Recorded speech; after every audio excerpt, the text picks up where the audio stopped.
মেয়েরা পাঁজরের হাড় বেকা না সোজা? বেকা। জিন্দেগি সোজা হবে। আল্লাহ বলতেছেন আল্লাহর বহু নিদর্শনাবলী, এটাও একটা নিদর্শন। কি সে নিদর্শনটা?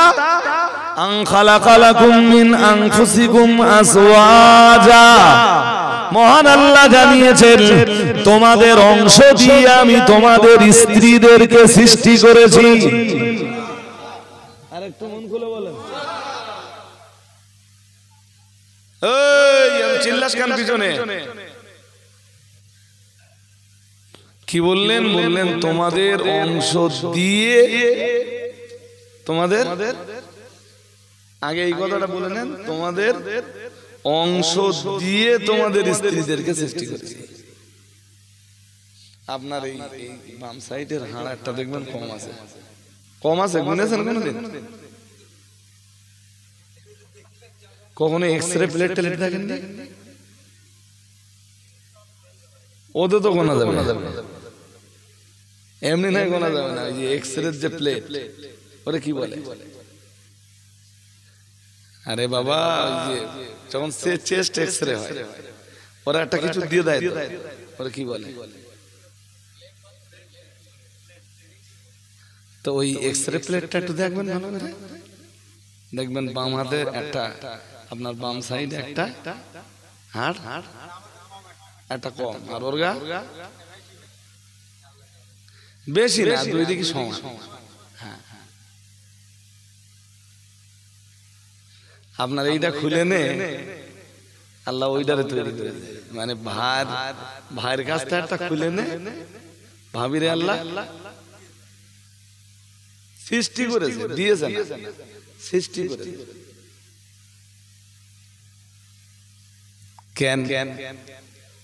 ومن آياته أن خلق لكم من أنفسكم أزواجا لتسكنوا إليها, মহান আল্লাহ জানিয়েছেন। আর আল্লাহর বহু নিদর্শনাবলী, এটাও একটা নিদর্শন যে তোমাদের অংশ দিয়ে মহান আল্লাহ তোমাদের স্ত্রীদেরকে বানিয়েছেন। ও বাবাজিরা বাবা, আদম আলাইহিস সালাম যখন জান্নাতের ভিতরে ছিলেন, আদম আলাইহিস সালামের মনের ভিতরে কোনো শান্তি ছিল না, আদম আলাইহিস সালামের মনে কোনো আনন্দ ছিল না। আমার আল্লাহ ভালোই জানেন আমার নবী আদমের জন্য একজন জুড়ি দরকার। আদম নবী ঘুমিয়ে রয়েছেন, ঘুমন্ত অবস্থায় আমার আল্লাহ আদম নবীর বাম পাজরের একটা হাড় খুলে নিলেন, উরু থেকে কিছু গোশত নিলেন, নিয়ে সুন্দরী সুশ্রী পরমা সুন্দরী আম্মা জান হাওয়া আলাইহিস সালামকে তৈরি করলেন। আর একটু মন খুলে বলেন, কি দিয়ে বানালেন? বেকা। কি দিয়ে? এইজন্য বুখারীর হাদিসে এসেছে ইন্নামাল মারআতু খুলিকাত মিন দিলাইন, নবীজি বলেন মেয়েরা পাঁজরের বেকা হাড় দিয়ে তৈরি। মেয়েরা পাঁজরের হাড় বেকা না সোজা? বেকা। জিন্দেগি সোজা হবে না। কেউ পেরেছেন সোজা করতে? হ্যাঁ না বলতে হবে, আজকে বলি বাড়ি যেতে হবে। কেউ পেরেছেন? কেউ পারবে না। ও জিনিস সারা জীবন বেকা থেকে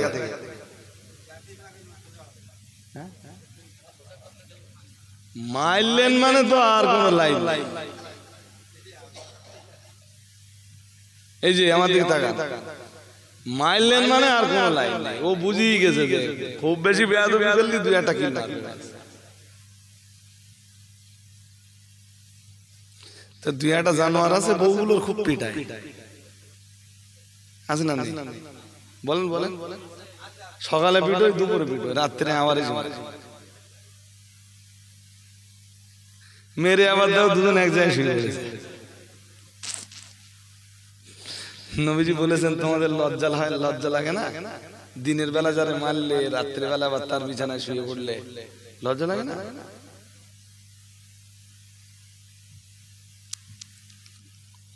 মারবেন। আপনি বলতে পারেন হুজুর ও ভাল্লা না হইলে কি করব? রাসূল বলেছেন লান তাস্তাকিম, কখনোই তুমি নারীকে সোজা করতে পারবে না। বুখারী শরীফের হাদিস বলছে। আল্লাহ পাক নবী বললেন লান তাস্তাকিমা, ও আমার সাহাবীরা মনে রাখো, ও উম্মতিরা মনে রাখো, আমি মুহাম্মাদুর রাসূলুল্লাহ সাল্লাল্লাহু আলাইহি ওয়াসাল্লাম বলছি লান তাস্তাকিম, কখনোই তুমি নারীকে সোজা করতে পারবে না। এরপরে রাসূলুল্লাহ আবার জানিয়েছেন ফাইন যাকাবতা তুকিমুহা কাসারতাহা আও কামা ক্বালা আলাইহিস সালাম। প্যারা নবী মুহাম্মাদুর রাসূলুল্লাহ সাল্লাল্লাহু আলাইহি ওয়াসাল্লাম এরপরে আবার জানিয়েছেন যদি তুমি বেশি সোজা করতে চাও, যে যদি তুমি বেশি সোজা করতে যাও কাসারতাহা, ভেঙে ফেলবা। বেশি সোজা করতে গেলে কি হবে? সাহাবারা যেন জিজ্ঞেস করলেন হুজুর ভেঙে ফেলার মানে বলতুম না। নবীজি বললেন কাসরুহা আত-তালাক। নবীজি বললেন ভেঙে যাওয়ার মানে হলো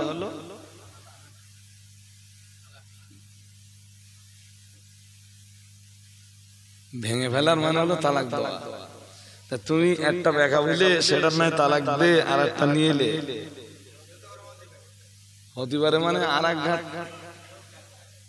এক ঘাট বেশি ব্যাখ্যা হতে পারে সেটা।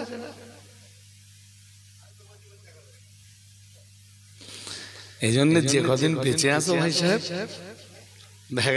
ব্যাখ্যায় কাজটা কি করে উদ্ধার হয় সেইটা দেখো, সংসারটা কি করে চলে সেইটা। এই আমাদের অংশ দিয়ে আল্লাহ ওদের তৈরি করেছে, তাই অতটা ব্যাখ্যা। আর ওরা যদি আলাদা ভাবে তৈরি করতো আল্লাহ তাহলে কতটা ব্যক্ত বুঝতে পারতেছেন কি? আল্লাহ বলতেছেন না ওমিন আয়াতিহি আন খালাকালাকুম মিন আনফুসিকুম আজওয়াজাল লিতাসকুনু ইলাইহা ওয়া জাআলা বাইনাকুম মাওয়াদ্দাতাও ওয়া রাহমাতান। মহান আল্লাহ জানিয়েছেন আল্লাহর বহু নিদর্শনাবলীর ভিতরে এটা একটা নিদর্শন যে তোমাদের অংশ দিয়ে মহান আল্লাহ তোমাদের বিবিদের তৈরি করেছেন।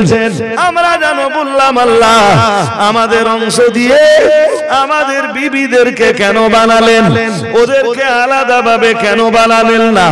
আল্লাহ পাক রব্বুল আলামিন বললেন লিতাসকুনু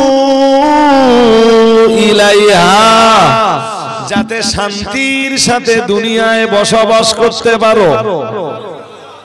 আর একটু মন খুলে, ওরকে যদি আলাদা করে আল্লাহ বানাতো তাহলে আর শান্তি বলে দুনিয়ায় কিছু থাকতো না। আমাদের অংশ দিয়ে এই জন্য আল্লাহ ওদের বানিয়েছেন যাতে সংসার করে একটু শান্তি পাই। সুবহানাল্লাহ। ওরা আবার আমার উপর রাগটাগ করতেছে কিনা, আমি কোরআন হাদিস বলতেছি না, গল্প শোনাচ্ছি, কথা বলেন। হ্যাঁ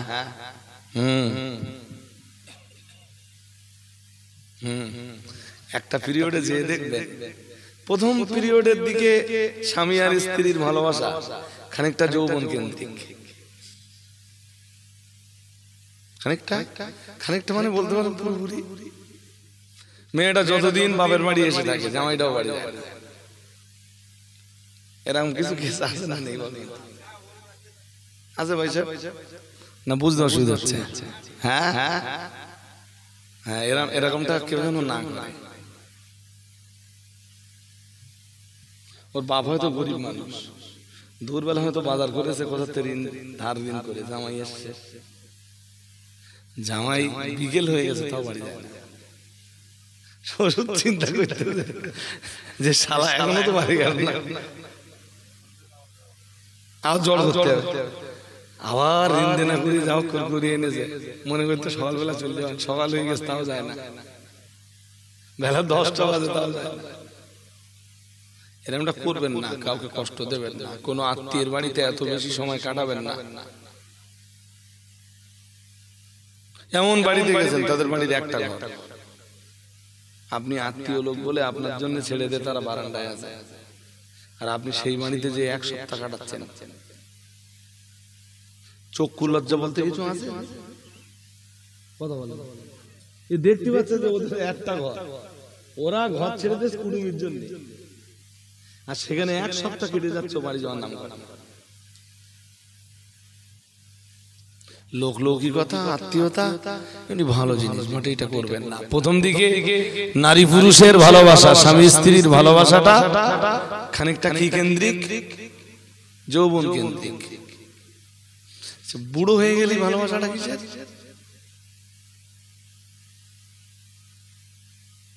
কথা বলে না। বুড়োদের আরো দেখবেন বুড়ি ছাড়া থাকতে পারে, আর বুড়িও বুড়ো ছাড়া। কোন খেয়াল করেছেন এটা? করেন। এইটা আল্লাহ কোরআনে বলতেছেন, ওয়াজআলা বাইনাকুম মাওয়াদ্দাতাও ওয়া রাহমাতান। আল্লাহ বলতেছেন আস্তে আস্তে ওরা যখন বুড়ি হয়ে যায়, ওদের যৌবন কেন্দ্রিক ভালোবাসাটা আমি রহমতে পরিণত করে দেই। কিসে পরিণত করে দেয়? এই জন্য বুড়ো বুড়ি ছাড়া চলতে পারে না। সব আমার আল্লাহর দয়া। তা আল্লাহ যৌবনও সৃষ্টি করেছেন, জুড়িও সৃষ্টি করেছেন, এরপরে বিয়ের অধিকার দিয়েছেন। বিয়ের অধিকারটা দেওয়ার পরে আল্লাহ এবারে একটা রাস্তা নয়নটি করে দিয়েছেন। বিয়ের অধিকার আল্লাহ দিয়েছেন 4 পারা সূরা নিসার 3 নম্বর আয়াতের ভিতরে। ও বাবাজিরা ভাইরা, কোরআনুল কারীমে আরো আয়াত সন্ধান করলে পাওয়া যাবে, বড় মজার ব্যাপার। কিন্তু আল্লাহ পাক রব্বুল আলামিন, আমার আল্লাহ পাক রব্বুল আলামিন জিনা হারাম করে দিয়েছেন 15 পারা সূরা বনী ইসরাঈলের 32 নম্বর আয়াতে। মহান আল্লাহ একটা রাস্তা খুলে দিয়ে আর একটা রাস্তায় নো এন্ট্রি বোর্ড লাগিয়ে দিয়েছেন। মহান আল্লাহ জানিয়েছেন, ওয়ালা তাকরাবুজ জিনা ইন্নাহু কানা ফাহিশাতাও ওয়া সাআ সাবিলা। মহান আল্লাহ জানিয়েছেন, জিনা তো দূরের কথা, জিনার ধারে পাশেও যেও না। সুবহানাল্লাহ বলুন। আর একটু মন করে, তাহলে একটা রাস্তা ওপেন করে দিয়ে আর একটা রাস্তায় আল্লাহ নো এন্ট্রি। হ্যাঁ, এখন যদি কেউ তার জীবন এই তার যৌবনের গাড়িটা ওই নো এন্ট্রি বোর্ড লাগানো রাস্তায় চালায়, ওর গাড়ি জান্নাতে যায় না জাহান্নামে যায়? জোর করে বলেন। তোমার যদি মনে হয় যে তোমার জীবন গাড়িটা পরিচালনা করবা, অথচ আল্লাহর দেওয়া কোনো গাইডলাইন তুমি মানবা না, চালাতে পারো, তোমার গাড়ি তুমি কাটা বাগান খানা বাগান যেখানতে পারছো, তাতে আমার কিছু এসে যায়? আরে জোর করে বলে না। আর যদি মনে করো আমার এই জীবনটা নিয়ে, জীবন গাড়িটা নিয়ে আমি জান্নাতে যেতে চাই, তাহলে তোমাকে কি করতে হবে? তাহলে আপনাকে কি করতে হবে?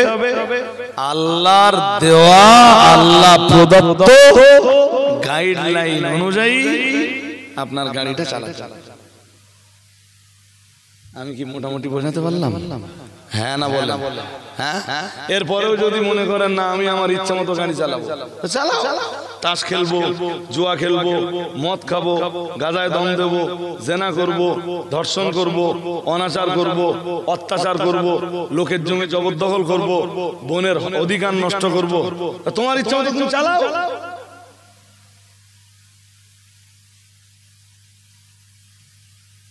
তোমার গাড়ি জাহান্নামে যাবে তো আমার কি? তুই মুসলমান ঘরের একটা বাচ্চা, তুমি জাহান্নামে গেলে আমি একটু কষ্ট পাই, আমি একটু কষ্ট পাই। হাজিরিনে মজলিস, ত্রুটি বিচ্যুতি বেয়াদবি আল্লাহর রাস্তায় ক্ষমা করুন। সম্ভবত এতক্ষণে এসে পড়েছেন ফুরফুরা শরীফ থেকে ছোট হুজুর কেবলা রহমাতুল্লাহ আলাইহির সুযোগ্য আওলাদ পীরজাদা এসেছেন। ছেলেরা তো আমার কাছে কোনো খবরও দেয়নি, এতক্ষণ এসে দেওয়ার কথা। ওই দেখেন ওই কচিটা কোথার তো খবর এনে যে হুজুর এসে গেছে। জি পীরজাদা আসেম বিল্লাহ সিদ্দিকী আল কুরাইশি হুজুর কিবলা। একটু আমরা ওয়েলকাম করি। প্রথম আল্লাহকে একটু ডেকে নেই। নারায়ে তাকবীর, নারায়ে তাকবীর।